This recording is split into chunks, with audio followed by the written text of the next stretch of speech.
नमस्कार, बहुत बहुत स्वागत आपका आनंद टीवी पर। मैं हूं आपके साथ पारुल। जैसे जैसे उत्तर प्रदेश के विधानसभा चुनाव का समय नजदीक आ रहा है, बात बात पर सियासत की जा रही है। छोटे मोटे बयानों को भी बड़ा तुल दिया जा रहा है और छोटी मोटी घटनाओं को भी जातिवादी राजनीति से जोड़ दिया जा रहा है। शनिवार को भी ऐसा ही हुआ। अखिलेश यादव कुशीनगर अपनी पार्टी के कुछ नेताओं से मिलने जा रहे थे, जिनके घर में गमी हुई थी। कुशीनगर के नवनिर्मित एयरपोर्ट पर अखिलेश यादव का विमान उतरने ही वाला था कि 10 मिनट पहले उन्हें सूचना दी गई कि सिग्नल नहीं मिलने के कारण उनका विमान 50 किलोमीटर दूर गोरखपुर में उतारने को कहा गया है। कहने कोई एक तकनीकी खराबी थी, इसका राजनीति से कोई लेना देना नहीं था, लेकिन अखिलेश यादव ने इसे भी पीडीए से जोड़ने की कोशिश की और कहा कि सरकार का मौसम गड़बड़ हो रहा है, इसलिए विमान की लैंडिंग नहीं हो सकी। अखिलेश ने यह भी कहा कि योगी आदित्यनाथ जब मुख्यमंत्री बनने के बाद पहली बार कुशीनगर आए थे तो लाभार्थियों को शैम्पू साबुन बंटवाए गए थे। मुझे कुशीनगर एयरपोर्ट पर नहीं उतरने दिया गया क्योंकि मैं शैम्पू साबुन से नहाकर नहीं आया था। अखिलेश ने यह भी दावा किया कि इससे पहले भी उन्हें कुशीनगर एयरपोर्ट पर नहीं उतरने दिया गया था। आपको ये भी बता दें कि कुशीनगर में एयरपोर्ट बनवाने का श्रेय भाजपा और समाजवादी पार्टी दोनों लेते हैं। हालांकि एयरपोर्ट भाजपा के सरकार में रहते बना है, लेकिन समाजवादी पार्टी का कहना है कि इसके लिए सपा के कार्यकाल में योजना बनी थी। जहां तक साबुन और शैम्पू वाला सवाल है, तो यह कहा जाता है कि पहली बार जब कुशीनगर में मुख्यमंत्री योगी आदित्यनाथ आए थे तो उनसे मिलने आने वाले लाभार्थियों को साबुन शैम्पू बांटे गए थे ताकि वो नहा धोकर आए और साफ होकर मुख्यमंत्री से मिलें। क्या वाकई में ऐसा हुआ था? हम इसकी पुष्टि नहीं कर सकते, लेकिन इतना जरूर कह सकते हैं कि अब सियासी माहौल में हर छोटी मोटी घटना ज्यादा तूल पकड़ रही है और कुशीनगर में भी अखिलेश यादव ने विमान की लैंडिंग के स्थान में बदलाव के बहाने सियासी टेक ऑफ के लिए मौका तलाश ही लिया है। तो क्या अब योगी आदित्यनाथ पर सीधा हमला ना करके समाजवादी पार्टी कोई नया पैतरा अपना रही है? और कुशीनगर में जब जब अखिलेश आते हैं एयरपोर्ट के सिग्नल गोल क्यों हो जाते हैं, या फिर सियासत को कोई नया सिग्नल मिल जाता है? आज जानने की कोशिश करेंगे। पहले कुछ प्रतिक्रियाएं से जुड़ी हुई हैं, वो आपको सुनवा देती हूँ। विजिबिलिटी नहीं है, वहां विजिबिलिटी नहीं है, ये जानकारी दी गई। सोचिए आप, जब सब कुछ दिखाई दे रहा था 5-5 किलोमीटर, तब ये सरकार कह रही थी कि विजिबिलिटी नहीं है वहां पे। वो मैं साबुन से नहा के नहीं गया इसलिए कुशीनगर नहीं उतरने दिया। अगर मैं शैम्पू से नहा के जाता, साबुन लगा के जाता, तो मुझे कुशीनगर एयरपोर्ट पे उतरने देती। नहीं, वो सुनने में आ रहा है कि कुशीनगर में कभी किसी गरीब को बुलाया जाता है या कोई जाता है, अगर उन्हें किसी एक रंगी सबसे ताकतवर यूपी के जो हैं उनसे अगर मुलाकात कराएंगे तो वो शैम्पू और साबुन से ही नहलाया जाता है। ये बड़ा तो मुझे तो यही लग रहा है कि हवाई जहाज इसलिए नहीं उतरने दिया। क्या ये सच है वहाँ कि साबुन और शैम्पू से नहाओगे तभी मिल सकते हो किसी से? देखिए, बेगानी शादी में अब्दुल्ला दीवाना कुशीनगर में भारतीय जनता पार्टी के शासनकाल में ही न केवल हवाई अड्डे के निर्माण ने गति पकड़ी, बल्कि उसका निर्माण भी पूर्ण हुआ। आज वो इंटरनेशनल एयरपोर्ट है। मुझे लगता है कि अखिलेश जी को इस प्रकार की सतही बात करने से परहेज करना चाहिए और भारतीय जनता पार्टी के किए हुए कार्यों का क्रेडिट लेने से बाज आना चाहिए। तो इधर बीजेपी कह रही है कि एयरपोर्ट बनवाने का क्रेडिट समाजवादी पार्टी लेना चाहती है, लेकिन बीजेपी के शासनकाल में एयरपोर्ट बना। वहीं कुशीनगर को लेकर पुरानी बातें बाहर करके और शैम्पू और साबुन का जिक्र हो गया। हालांकि योगी आदित्यनाथ जब ये बात कहते हैं कि विपक्ष हल्के मुद्दे लेता है या हल्की बातें करता है, तो फिर ऐसे एग्जाम्पल्स भी सामने आ जाते हैं। अब अखिलेश जी जब बात कर रहे थे मुद्दों की, विकास की, वहां के तकनीकी दिक्कतों की, तो अब ये भी सवाल पूछा जाने लगा है कि अब क्या एयरपोर्ट अथॉरिटी, अभी तक तो ये कहा जाता था कि जो एजेंसियां, जांच एजेंसियां हैं, उस पर सरकार का बस चलता है या उस पर सरकार का जोर चलता है। क्या अब एयरपोर्ट अथॉरिटीज भी ऐसा करने लगी हैं? और दूसरा सवाल ये भी है कि अगर इस तरह के कोई सिग्नल्स मिले थे तो उसको लेकर किसी तरह की शिकायत समाजवादी पार्टी अखिलेश यादव की तरफ से की गई है, सिर्फ ये मीडिया में देने वाली बातें थी? आइए इसे हम समझने की कोशिश करते हैं। हमारे साथ वरिष्ठ पत्रकार नावेद शिको साहब जुड़े हुए हैं। नावेद साहब का बहुत बहुत स्वागत करती हूँ। नावेद शिको साहब, ये मसला वैसे तो जिस तरीके से उन्होंने कहा, भारतीय जनता पार्टी से दिनेश सर भी हमारे साथ जुड़ गए हैं। सर, वेलकम करती हूँ आपका।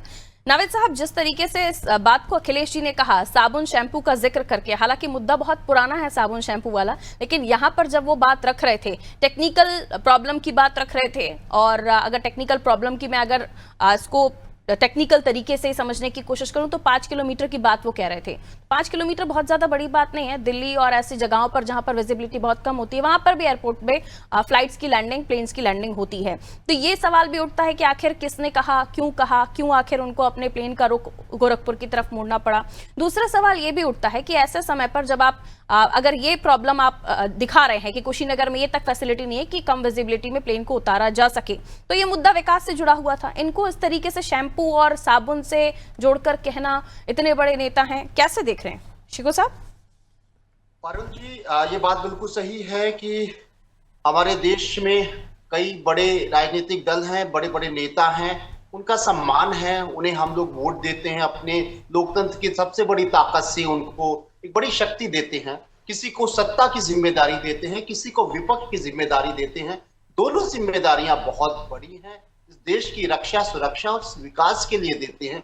और हम उनको बड़ा नेता इसलिए बनाते हैं, लाखों करोड़ों वोट इनको मिलते हैं, इनके दलों को मिलते हैं। जनता इनसे उम्मीद करती है कि आप विपक्ष की जिम्मेदारी निभाइए, आप सत्ता की गद्दी पर बैठिए। लेकिन बड़े नेता जब बड़े नेता बन जाते हैं, बात सिर्फ अखिलेश यादव की नहीं है, जरूर अखिलेश यादव जी का जिक्र हो रहा है। अखिलेश यादव जी की तरह और तमाम दलों के और भी बड़े नेता होकर वो हल्के बयान देते हैं, अच्छा नहीं लगता है। बिल्कुल सही है, ये जायज बात है।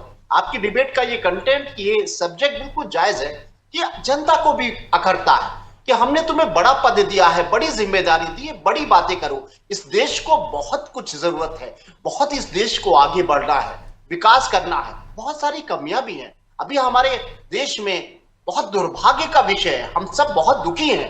हमारे देश में हमारे देशवासियों को किस तरीके से उनको शहीद कर दिया गया, कितनी बुरी तरीके से हमें दुख होता है। हमारा देश बड़ा दुखी है क्योंकि एक कमजोर, एक भिखारी देश, हमारे देश में आतंकवादियों को भेजकर निर्दोष लोगों को इस तरीके से डंके की चोट पर मार के चला जाता है।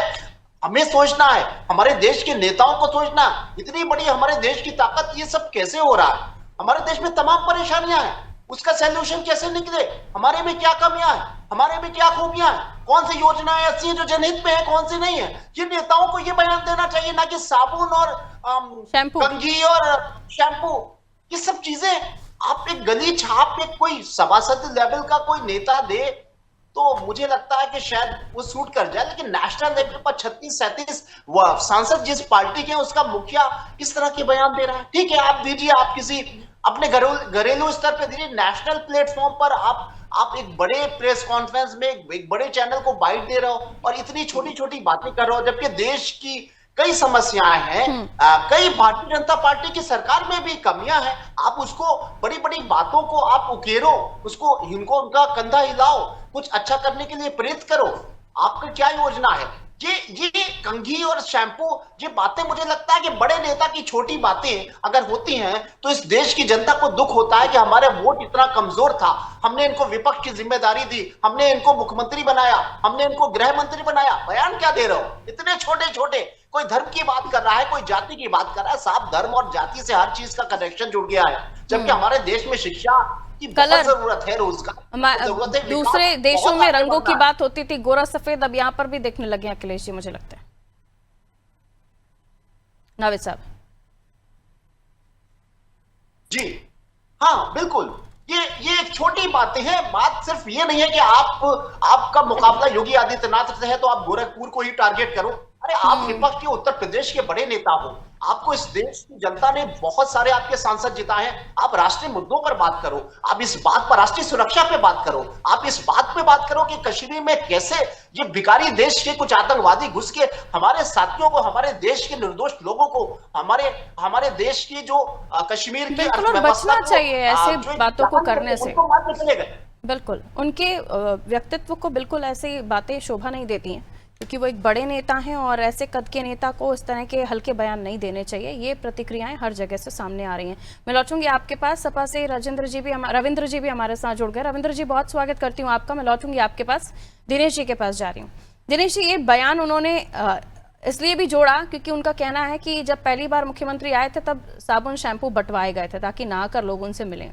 दूसरा ये भी कि आखिर विजिबिलिटी को लेकर कहा जा रहा है कि सिग्नल नहीं मिल रहे थे। अगर अखिलेश जी कह रहे हैं 5 किलोमीटर की विजिबिलिटी थी तो उनका प्लेन लैंड क्यों नहीं करने दिया गया, उनका उड़न खटोला क्यों नहीं उतर पाया, ये सवाल भी सपा आपसे पूछ रही है। क्यों आखिर कुशीनगर से सपा को दूर रखा जा रहा है, अंदर खाने क्या? दिनेश जी। पारुल जी एक पार्टी के राष्ट्रीय अध्यक्ष हैं और उत्तर प्रदेश जैसे राज्य के पूर्व मुख्यमंत्री रहे। मुझे लगता है कि ऐसे व्यक्तित्व को इस तरह से बयानबाजी से बचनी चाहिए, इतनी हल्की बयानबाजी से बचनी चाहिए। आपका जो सवाल है, पहले आपने कहा कि उन्होंने कहा कि हम साबुन और शैम्पू से नहा के नहीं गए थे। अब अखिलेश जी साबुन और शैम्पू से नहीं नहाते हैं तो पता नहीं किस चीज बताना चाहिए। मैं उस चर्चा में नहीं जाना चाहता। मतलब क्या साबुन और शैम्पू से नहीं नहाते हैं तो किसी और चीज से नहाते होंगे। वो कह रहे हैं बांटे भी थे आप लोगों ने साबुन शैम्पू। मतलब डिबेट करने में मुझे समझ नहीं आ रहा कि ये इस तरह की टिप्पणियां क्यों दी जा रही हैं। बहुत गंभीर मुद्दे हैं जिनको कहा जा सकता है, खैर क्योंकि कहा गया है और प्रतिक्रिया आप लोगों की तरफ से भी आ रही है तो जरूरी हो जाता है पूछना कि आखिर इस तरह के बयान ऐसे समय पर क्यों दिए जा रहे हैं। कहिए अपनी बात कहिए सर। और दूसरी बात रही पारुल जी, और दूसरी चीज उन्होंने कहा कि कुशीनगर का एयरपोर्ट किसने बना। आज हर व्यक्ति के हाथ में गूगल है, मोबाइल है, उनकी दुनिया उनकी मुट्ठी में है। तो हर व्यक्ति जानता है, आप भी जानते हैं, नावेद जी भी जानते हैं और इस चीज को समाजवादी पार्टी के प्रवक्ता भी जानते हैं कि कुशीनगर के एयरपोर्ट को किसने बनाया। तो ये भी हमको बताने की जरूरत है, स्पष्टीकरण देने की जरूरत नहीं। और तीसरी बात, तो अखिलेश जी कह रहे हैं कि 5 किलोमीटर की विजुअलिटी है। मुझे पारुल जी कहते हुए जरा भी संकोच नहीं होता है। हम नेताओं की एक मजबूरी हो गई क्या? हम बार बार इस विषय को कहते हैं। हम सबसे बड़े समय पे हम सबसे बड़े डॉक्टर हो जाते हैं, हम सबसे बड़े इंजीनियर हो जाते हैं, हम सबसे बड़े टेक्नीशियन हो जाते हैं। जिस चीज को जानकारी हमको नहीं जिस बारे में, उसके विशेषज्ञ हो जाते हैं। अब अखिलेश यादव जी कह रहे हैं कि इसकी विजुअलिटी इतनी थी। अरे किस एयरक्राफ्ट को किस विजुअलिटी में उतरना है, और ये टेक्निकल इशू है ना।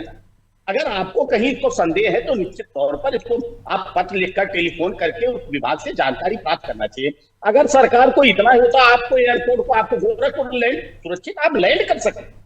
आप जिम्मेदार नागरिक हैं, एक बड़े नेता हैं, कहीं आपके साथ नहीं, वो कह रहे हैं इससे पहले भी उन्हें आने नहीं दिया गया था। ये आरोप क्यों लग रहे हैं बीजेपी के ऊपर? इससे पहले भी कुशीनगर वो आना चाह रहे थे, नहीं आने दिया गया। कुशीनगर वो गए नहीं आज तक। अरे जाए, 4 बार जाए, किसने रोका है? उत्तर प्रदेश का कोई भी उनका उड़न खटोला उतरने नहीं दे रहे ना आप? नहीं, ये उनको लग रहा है। देखिए यही तो दिक्कत है, यही बेचैनी है उनको। उत्तर प्रदेश की जनता इनके राजनीतिक रूप में उड़न खटोला को नहीं उतरने दे रही है। जिस उड़न खटोला पर सवार होना चाहते थे वही सफाई में उतरता था ना उड़न खटोला। उड़न खटोले पे खटोले उतरा करते थे। सरकार गई, अब नहीं दिख रहा है उड़न खटोला वहां। नहीं तो पता नहीं कितने लोगों के उड़न खटोले एक दिन में, एक रात में उतर जाते थे। ये बेचैनी। लेकिन मैं फिर से कहता हूँ, बड़ी विनम्रता से कहता हूँ कि आप चाहे पक्ष में हो, चाहे विपक्ष में हो, चाहे निष्पक्ष। जाति से भी जोड़ा है उन्होंने कि क्योंकि वो किसी कार्यक्रम में शामिल होने जा रहे थे, वो गमी में शामिल होने जा रहे थे, उन्हें जाने से आप रोकना चाह रहे थे, इसलिए ये कॉन्स्पिरेसी की गई। पारुल जी, 50 किलोमीटर की दूरी, ये वीआईपी के लिए कितना समय लगता है? वहां पर उनके फ्लाइट को डाइवर्ट किया गया, सुरक्षित लैंड करे, वहां से चले जाने में क्या दिक्कत है? ठीक है, ये कौन सी बात होती है? जनता हंसती है जब इस तरह की बयानबाजी करते हैं। ये आज पहली बार नहीं। 50 किलोमीटर बहुत ज्यादा नहीं होता, गोरखपुर बहुत ज्यादा दूर नहीं है। ठीक है, रविंद्र जी कर लेती हूँ। काम करना पड़ता है, उनके मुद्दों को उठाना पड़ता है। ठीक है रविंद्र जी, कहा जा रहा है कि यही बात थोड़ी गंभीरता से भी रखी जा सकती थी। साबुन, शैम्पू, इन सब का जिक्र करके ये हल्का कर दिया उन्होंने मुद्दा। रविंद्र जी, ये हल्का पारुल जी नहीं किया गया है जी। ये उत्तर प्रदेश के लोकतंत्र के महाराज मुख्यमंत्री की घृणात्मक सोच का है, जो उनके अंदर थोड़ा वॉल्यूम बढ़ा दीजिए।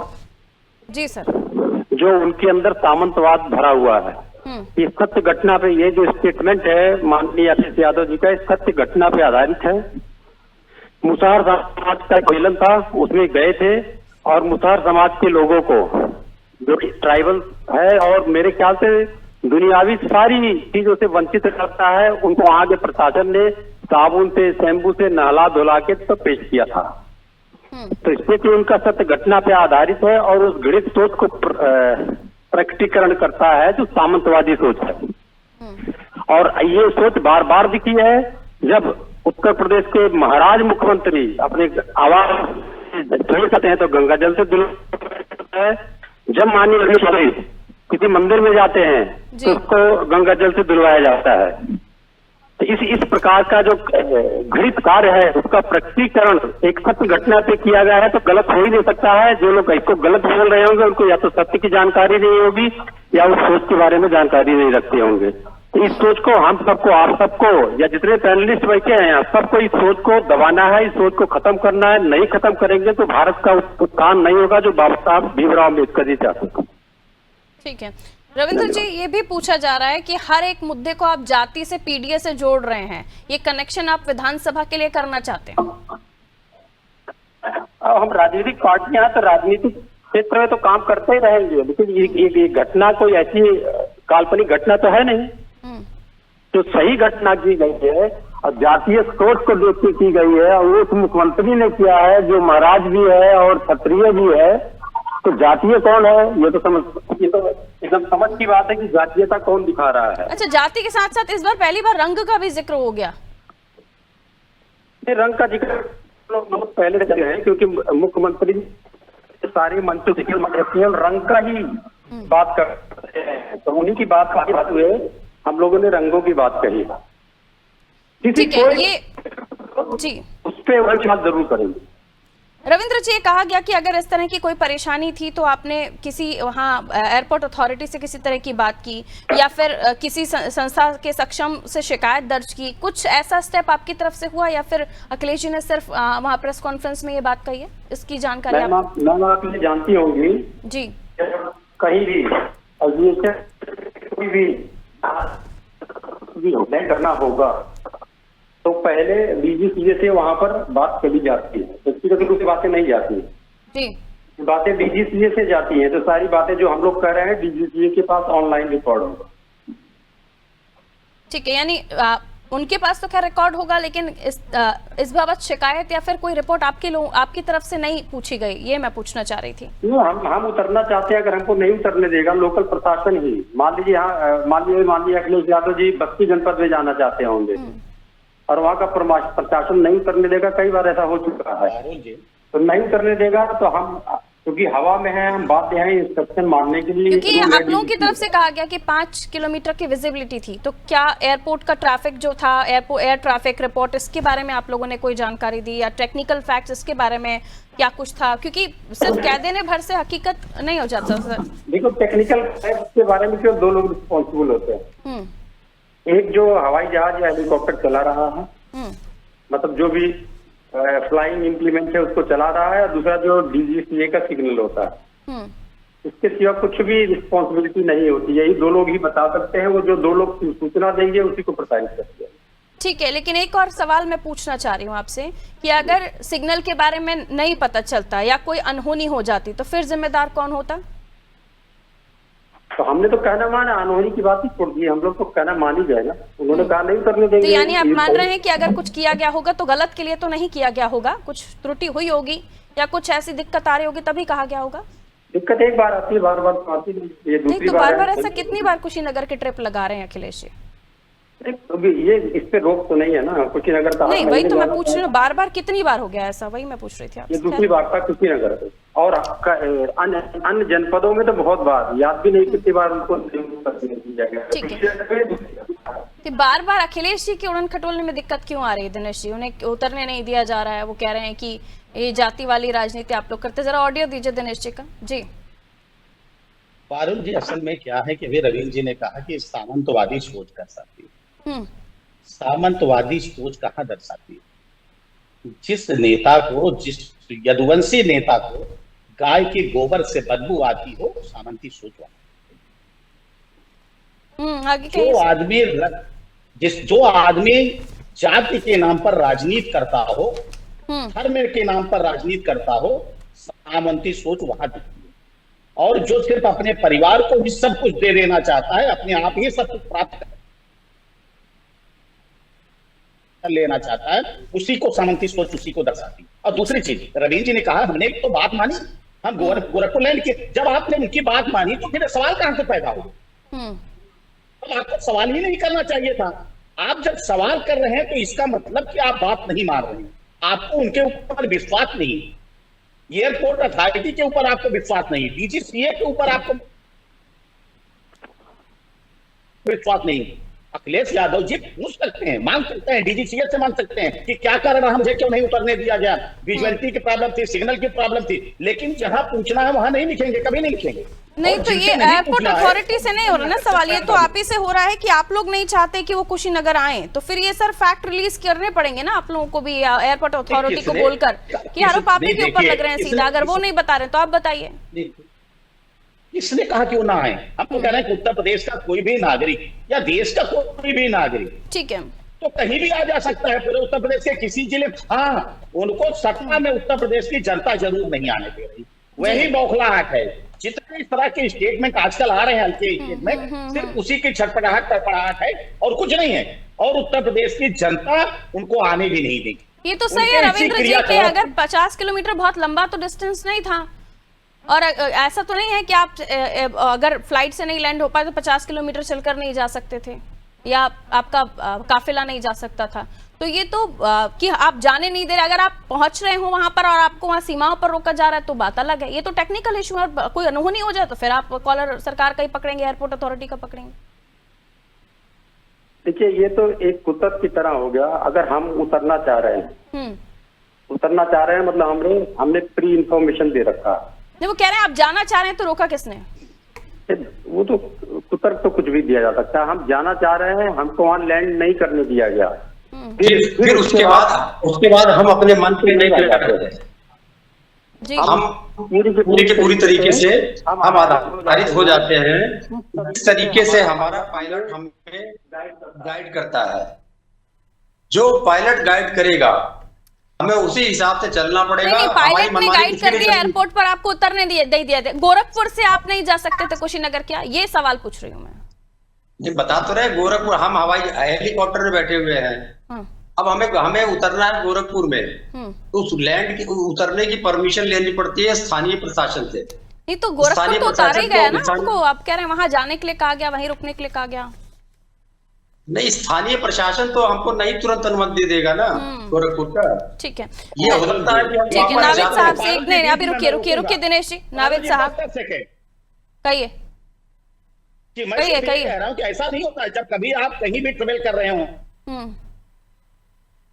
ठीक है नाविद साहब, इस तरह की सियासत से ये पता लग रहा है कि जनता के मुद्दे गौण, और इस तरह की बयानबाजियों से इनको लग रहा है कि जनता जवाब नहीं लेगी। रुक जाइए दिनेश सर, मैं नाविद सर के पास आऊँ, अब आप समय बहुत कम है। नाविद साहब, इस तरह के मुद्दों से जनता के मुद्दे हैं वो तो कहीं गौण ही हो रहे हैं सर। देखिए, ये सारी बातें जो है वो जनता की आम जरूरतों को कहीं ना कहीं गायब कर देती है, वो दबा देती है और वो चर्चा बंद हो जाती है। देखिए, एक संगीत में एक विधा है कव्वाली, और कव्वाली में एक विधा है जवाबी कव्वाली। ये हमारा दुर्भाग्य है कि उत्तर प्रदेश की राजनीति में जवाबी कव्वाली हो रही है। सत्तारूढ़ जो है, उसके नेता जो है, सत्तारूढ़ पार्टी के जो नेता है, बड़े बड़े नेता, वो कभी कब्रिस्तान, कभी पंचर, कभी हिंदू, कभी मुसलमान।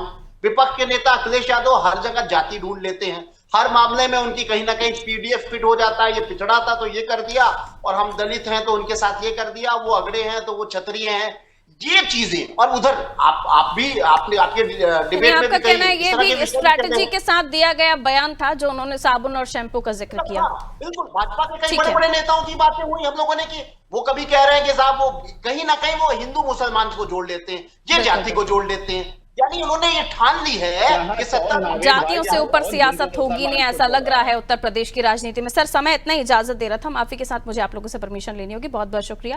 तो लैंडिंग के बहाने सियासी टेक ऑफ करने की कोशिश की अखिलेश यादव ने, यहां पर भी उन्होंने जाति ढूंढ ली और उसके अलावा इस बार तो कलर भी ढूंढ लिया। अब सवाल यह है कि इस तरह के मुद्दों से क्या जनता के मुद्दे आप कहीं अंधकार में तो नहीं झोंक रहे हैं? कहीं इस तरह के मुद्दों से, इस तरह की बातों से आप उन मुद्दों को जिन्हें आपको उठाना चाहिए, आप हर जगह जाति ढूंढ ले रहे हैं। जाति से क्या जनता का विकास हो रहा है? क्या हिंदू मुस्लिम से या पीडीए करने से क्या जनता की परेशानियां दूर हो रही हैं? इस बात का जवाब अगर जनता खुद लेने लगे तो इन राजनेताओं के पास जवाब नहीं होगा देने के लिए। खैर, लेकिन सियासत में यही कुछ उत्तर प्रदेश की हो रहा है, और ये ऐसा लग रहा है कि रणनीति के तहत दिए जा रहे बयानात हो, क्योंकि विधानसभा चुनाव की तैयारियां शुरू हो गई हैं। दीजिए इजाजत, नमस्कार।